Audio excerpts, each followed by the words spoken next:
ஆழிமழை கண்ணா ஒன்று நீ கை கரவேல் ஆழியுள் புக்கு முகந்து கொடு ஆர்த்தேரி ஊழி முதல்வனுருவம் போல் மெய் கருத்து பாழியந்தோளுடை பற்பனாபன் கையில் ஆழி போல் மின்னி வலம்புரி போல் நின்றதிருந்து தாழாதே சாண்டமுதைத்த சரமலை போல் வாழ உலகினில் பெய்திடாய் நாங்களும் மார்கழி நீராட மகிழ்ந்து ఏలోరెంబావాయ్.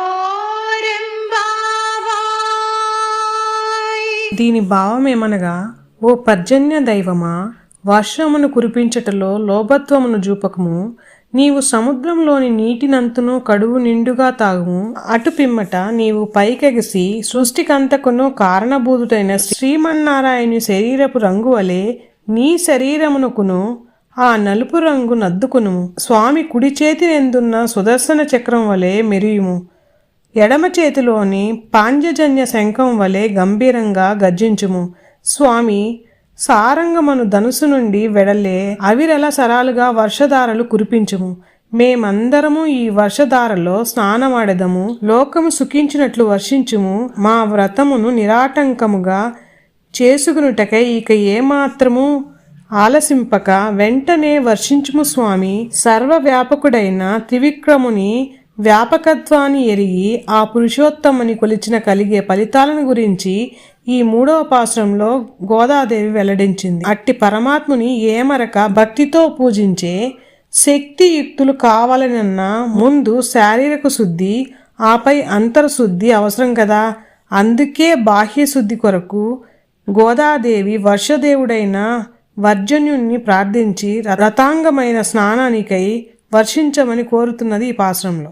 மாயனை மண்ணு வடமதுரை மைந்தனை தூய பெருநீர் யமுனை துறைவனை ஆயர் குலத்தினில் தோன்றும் மணி விளக்கை தாயை குடல் விளக்கம் செய்த தாமோதரனை தூயோமாய் வந்து நாம் தூமலர் தூவித் தொழுத்து வாயினால் பாடி மனத்தினால் சிந்திக்க போய பிழையும் புகுதருவானின்றனவும்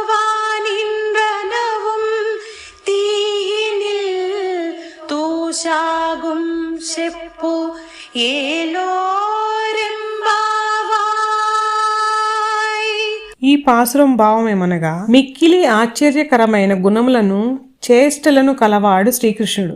అతడు ఉత్తర మధురకు నిర్వాహకునిగా జన్మించాడు. భగవత్ సంబంధము ఎడతగ్గినట్టు మధురకు ప్రభువే. యమునా నది తీరమందున్న గొల్ల కులంన జన్మించి ఆ గొల్ల కులాన్ని ప్రకాశింపజేసినాడు.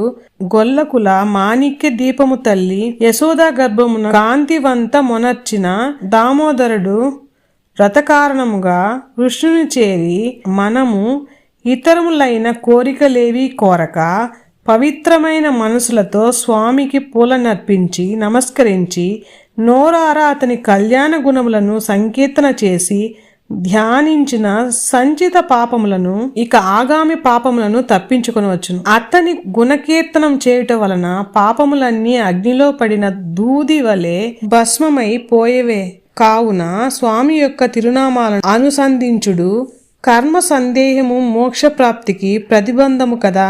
అనేక జన్మలను పొందుటకి కర్మలే కారణాలు. కావున వీనిని నిర్మూలించక తప్పదు. అది ఎట్లనగా, భగవంతుడు, భగవత్ సేవ, భగవత్ సంకీర్తనలే కర్మను పోగొట్టుకునుటకు సులభతర మార్గములని గోదాదేవి సూచించినది ఈ పాశ్రంలో.